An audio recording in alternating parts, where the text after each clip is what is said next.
Hey there nation, welcome to the show where we help you to play miniatures wargaming on a budget. It is I, Commander Cheapskate, and we are back with another episode of Necro-Mondays, where we host weekly Necromunda Battle Reports every single Monday with our series, the Underhive Wars. And we are continuing on with our Necromunda Dominion campaign for sector number 7, and this is battle report number 61. It is a sabotage scenario that's fought between my two friends, O'Death and Warlord Ace.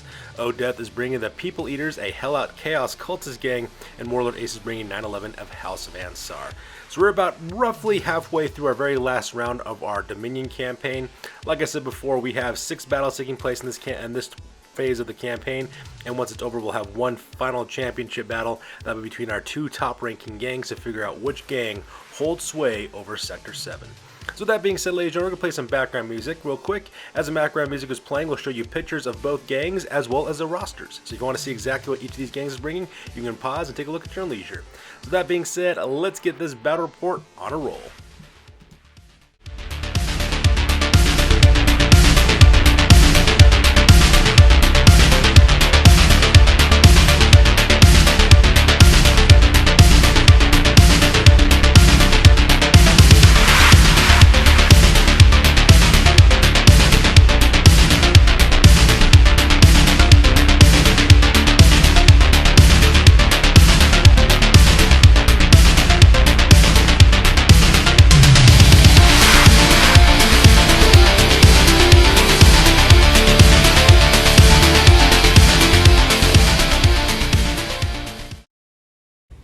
Ladies and gentlemen, boys and girls, dying times here.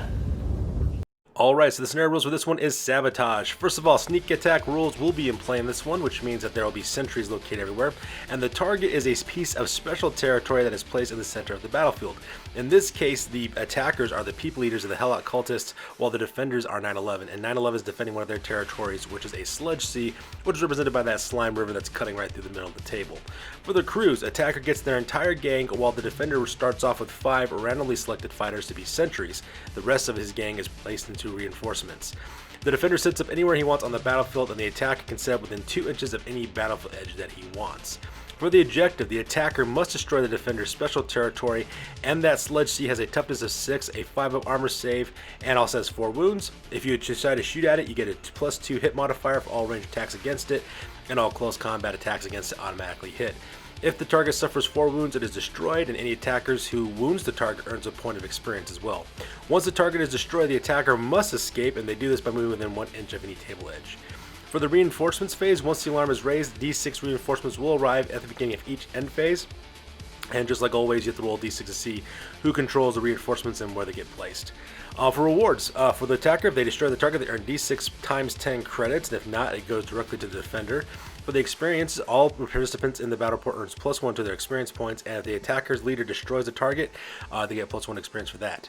Reputation, +1 experience, +1 reputation if the gangs are fighting each other for the very first time. If the attackers manage to destroy the target, they earn 3 points of reputation, and the defenders lose 1 point of reputation as well. And of course, if any gang bottles out, -1 reputation for that. So the scenario rules over. Let's go and talk about the battle plan real quick.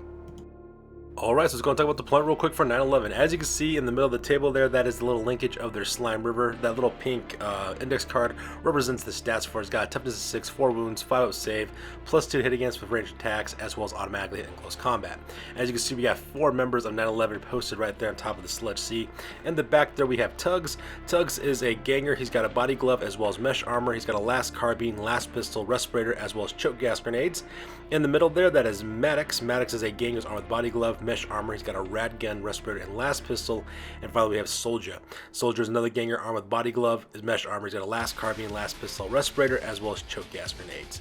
And then right there in the bottom left-hand corner, that is Squee. He is a hive scum from their fighting pit. He's got a plasma pistol as well as an auto pistol. And posted on the far left-hand side of the battlefield, on the top of the MCI Chemical Works tower, is Chopper, a gang champion. He's got a body glove as well as mesh armor. He's packing a rad cannon as well as a last pistol. He has suspensors for his rad cannon, so that way it's only a basic action to shoot that weapon. He has a respirator, and he's also got the marksman as well as fixer skills. And that pretty much makes up deployment for 911 for this one. Up next, we have the People Eaters. In the bottom left-hand corner of the battlefield, we have two Cult Disciples. The one on the left-hand side is Roar. He's a Cult Disciple armed with mesh armor, heavy stubber dispenser, an auto pistol, a drop rig. He's also got the Inure to Insanity and Infiltrate special rule, and the exact same kit is located for Snarl, who's the guy on the right-hand side, who's another Cult Disciple. And that makes the deployment here in the bottom left-hand corner of the battlefield. In the bottom right-hand corner of the battlefield, we have another 5-man fire team over here. Leading in the center, that is King Slender. He's a cult demagogue.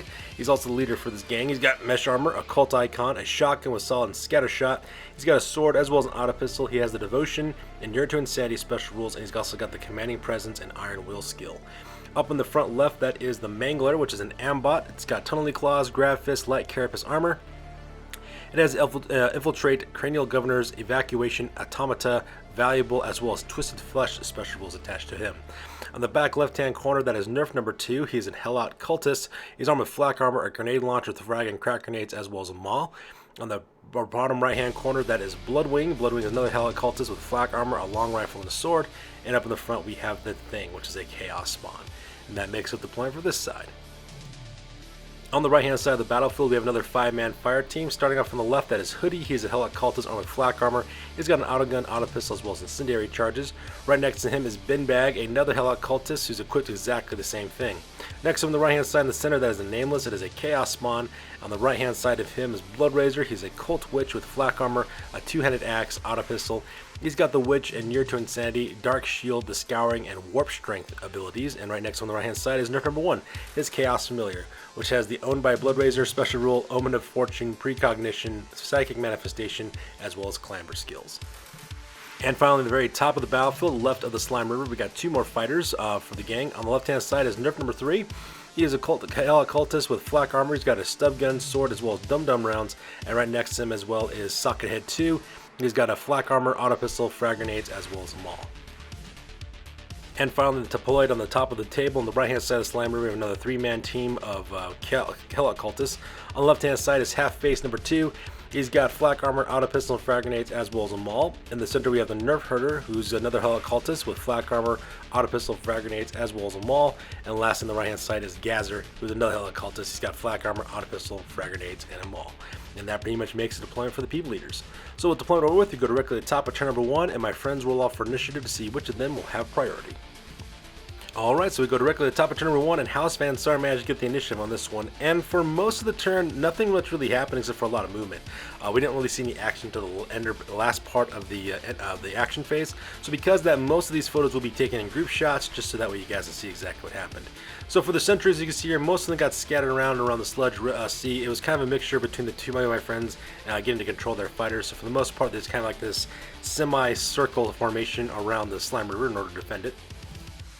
And at the same time, Chopper goes down from the perch on the top of the Crow's Nest, the Metro Chemical Works Tower, and he's facing the back of the board, so that way he can't shoot any cultists. Now, as for the Chaos Cultists, as you can see in this photo, most of them move up as quick as they can. We have the Mangler, as well as the Thing, as well as King Slender, Bloodwing, as Nerf number 2, making their way correctly towards the center of the Sludge Sea, so that way they can attack it. We have another unit of Chaos Cultists. We're moving up to the right-hand side with Binbag as well as Hoodie leading point, followed by the Nameless, as well as Bloodraiser and Nerf number 1. The 3-man fire team of Half-Face 2, the Nerf Herder, as well as Gazer take cover behind that little mound with razor wire, making their way directly to the center of the table to attack the Sludge Sea. And the exact same thing is happening over here with Nerf number 3 as well as Sockhead 2 as they make their way along the left-hand side of the Slime River, heading towards the center so that way they can launch their attack as well. And it's really into the end of the action phase that my friend Odette decides to activate his champions. First of all, he activates Roar on the left-hand side. Roar takes aim with his heavy stubber, opens up directly onto Chopper, who is the game champion, who's immediately to his left on the top of the watchtower to take that guy out because he is the closest enemy target to him. And after that, Snarl takes aim with his heavy stubber, opens up on the mob of Van Saar guards are taking place right in the middle of the battlefield guarding the Sludge River. So because of that, both these guys open fire. Now, unfortunately for Odette, he does manage to hit Chopper, but the only thing he managed to do is pin him because, unfortunately, he was unable to wound. So because that, Chopper is currently pinned on the top of the Metro Chemical Works Tower. And the exact thing happens over here with Maddox. Snarl opens up with his heavy bolter, heavy stubber. Manages to hit him once. Maddox goes down, but unfortunately for Odeth, he is not able to wound that Vanzar fighter, so because of that, Maddox is currently pinned. And that pretty much ends the action phase for this one. And at the same time, because he opened up with the heavy stubber, the alarm is raised, so reinforcements now start showing up on the table. Unfortunately for my friend Warlord Ace, though, when he rolled to see how many reinforcements he only gets one. So because he decides to deploy Warjack, he has Arachno Rig. That guy's got twin linked heavy last carbines, 2 servo arms, a plasma gun, a rad cannon, as well as light carapace armor. It's also got the superior weapons array special ability. But unfortunately, when you roll to see exactly where you can control him, Odeth managed to get possession of him. So because of that, Odeth positioned Warjack all the way in the top left-hand corner of the table, away from all the action. He's just kind of standing there, just looking around, not being able to do much of anything.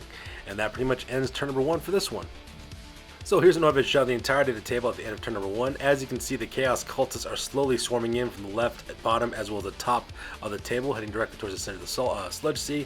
The defenders are still pretty much posted there in the center, with Chopper in the top currently pinned, and Warjack in the upper left-hand corner, unable to do much of anything.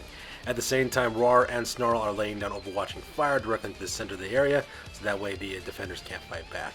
So with turn number 1 over with, we go directly to the top of turn number 2, and both Odeth and Warlord Ace roll off for priority to see which of them will be going first.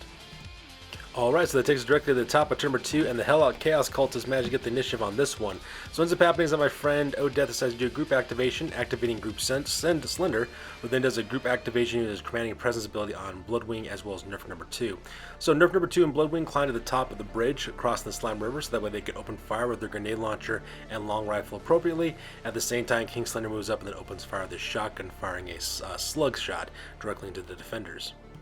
And unfortunately, just ended up being a huge letdown for my opponent, my friend Warlord Ace. First of all, King Slender opens up with a slug shot directly into Squee. Squee gets hit and wounded. Unfortunately for him, though, he also rolls out of action, so because of that, he goes out with an out cold result. After that, I believe it was Nerf number 2. He opened up with a grenade launcher, firing crack shots directly into Tugs. Tugs is the guy who's right in the front there. Tugs gets hit, he also gets wounded as well. He goes out of action with a grievous injury, so he automatically goes to recovery. And then lastly, Bloodwing opens fire with his long rifle, hitting Soldier. Not only does he manage to hit and wound him as well, but he also rolls another out of action result for that guy, and he goes with an out cold result. So he makes full recovery, but his participation in the battle report is pretty much over. So in Act of Desperation, my friend Warlord Ace then activates Chopper. Chopper spends a simple action to get back on his feet again, and sends a basic action to open fire with his Rad Cannon. Because his Rad Cannon has suspensors, it just counts as a basic action, and he targets both Roar and Snarl, who are right below him on the roof of the shantytown far below. Warlord Ace aims for the point right in between the two of them, so that way both are caught in the blast radius of that 5-inch template, so they get hit with a wave of radioactive energy. Luckily for Odeth, his 2 champions were left unscathed, so they're currently pinned. However, the Radphage ability, though, does manage to put a flesh wound on the both of them, so because of that, they now drop the point of toughness apiece. So now these guys, Roar is now toughness 1, and Snarl is toughness 2 at this point, so things are not looking very good for these guys, and they're much easier to wound. Meanwhile, Odeth then activates the Mangler. The Mangler spends a double action to charge directly into the Sludge Sea, and then he attacks with all of his close combat attacks, all of them automatically hitting because of the rules associated to it. And at the same time, manages to destroy the levee that contains the Sludge Sea, and just like that, the target has been destroyed, achieving the objective for Odeth as well as the People Eater. So they earn 3 points of reputation. At the same time, the 9/11 loses their point of reputation because now their territory has been damaged. So, my friend Warlord Ace then goes next. He then activates Maddox. Maddox spends a simple action to get back on his feet again, and a basic action open fire with his rad gun. The rad gun goes off in a wave of torrent of radioactive energy directly towards the Mangler. He does automatically hit the Mangler because of the Radphage template rules. However, he was unable to wound him, so because of that, the Mangler is currently pinned.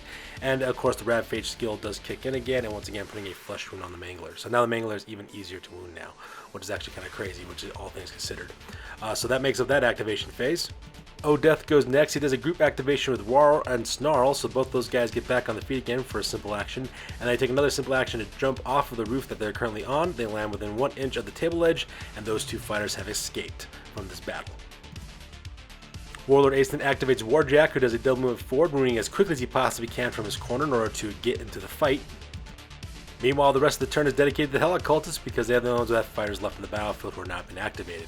So you can see in this photo, the Thing does a double movement down to the bottom of the board and manages to get within 1 inch of the table edge, and so he escapes. The exact thing happens for Hoodie, Binbag, the Nameless, Nerf number 1, as well as for Bloodraiser. And the exact same thing happens at the top of the table. Half face number 2, as well as the Nerf Herder, as well as Gasser. I forgot to take a photo of this. I do apologize for it, but Suckhead number 2, as well as Nerf number 3, they also do exactly the same thing. They escape off the table edge as well. So for a vast majority of the people eaters, they have escaped at this point. And at this point that my friend Warlord Ace pretty much calls a game because there's no way you'd be able to recomp his losses from this, and so the Helot Chaos Cult managed to pull the win off from this one by destroying the Sludge Sea belonging to 9/11.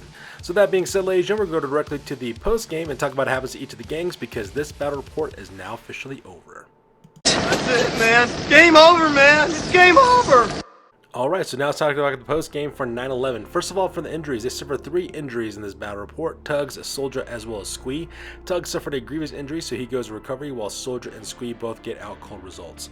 For their advancements, Maddox, Ricochet, and FNG all leveled up. Maddox leveled up to level 2, same thing with Ricochet. Both those guys got +1 to their ballistic skill, and FNG, the Juvie, he managed to level up to level 3, earning +1 to his cool.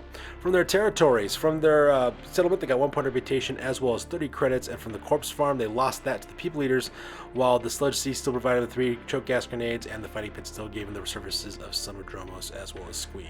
For the trading post, they managed to raise up 30 credits in total, and they took all 30 of those credits and put it directly into the stash. For the reputation, they got 1 point of reputation from their territories. However, because they lost the Sludge Sea in the scenario, they lose that point of reputation, so they're still stuck at 29 points of reputation in total. Their new record now is at 3 wins as well as 8 losses, and the new gang rating now is at 2,985 points. And lastly, for the People Eaters, they did actually suffer 2 injuries on this one, and that came during the post game. Both Hoodie and Binbag, both of them suffered lasting injuries from trying to cage up the 2 Chaos Spawns, the Thing, as well as the Nameless. Hoodie suffered a grievous injury trying to detain one of those Chaos Spawns, so he goes to recovery, and Binbag suffered a spinal injury, losing 1 to his strength, and he also gets to go into recovery too because he tried to restrain this Chaos Spawn. For their advancements, a lot of members of the gang did advance on this one. King Slender leveled to level 5, learning the Nerves of Steel skill. Roar leveled to level 4, earning +1 to his cool. Snarl leveled up to level 4, learning Nerves of Steel. Hoodie leveled to level 4 as well, earning +1 to his cool. Nerf number 2 and Nerf number 1, both those guys leveled to level 3. Nerf number 2 got +1 to his will, while Nerf number 1 got the Lie Low skill. And the Mangler also leveled to level 5 as well, getting +1 to his cool. From their territories, from their settlement, they got 1 point of reputation as well as 60 credits. From their Promethean stash, they still get 3 incendiary charges. From the Refuge Drift, they earn 1 point of reputation as well as 55 credits. And they managed to capture a corpse farm from the 9/11, and they added +1 to their reputation as well. For the Dark Ritual, they decided to use Nerf number 2 as the vessel for the Dark Ritual. They managed to pass that. Nerf number 2 gets 2 plus up 2 to his experience points. At the same time, the gang still retains their favor of Slanesh, which means they can do a group activation with 2 fighters per round. At the same time, they also managed to cage both the Chaos Spawns, the Nameless, as well as the Thing, but like I said before, Hoodie and Binbag suffered lasting injuries. At the trading post, they managed to generate 288 credits total from both the scenarios as well as from their territories, and with all 280 credits, they hired the Abomination of Bad Zone 12, which is the special character from the Book of Peril, which is like this mutated Chaos Spawn creature that works for them as well. That thing is absolutely terrifying with Strength 5, Toughness 5, 4 wounds, 4 attacks. It's got all kinds of weird mutations. It's got the True Grit, Unstoppable, and Fearsome rules. It's got Carapace armor. That thing is absolutely terrifying. So now that is a member of their gang as well. For the reputation, they earn 3 points of reputation for their territories, as well as 3 point reputations from the scenario, bringing their grand total to 34 points of reputation in total. Their new record now is at 5 wins and 5 losses, and the new gang rating now is at 3,120 points. So that's going to do it for this one, you guys. As always, please feel free to like, comment, and or subscribe. You guys' input is invaluable to us as always. Also check us out on Facebook, Instagram, as well as blogger.com for all the latest, greatest hobby news related to our channel. That's going to do it for this one, you guys. We'll catch you guys next one. Peace out and stay classy.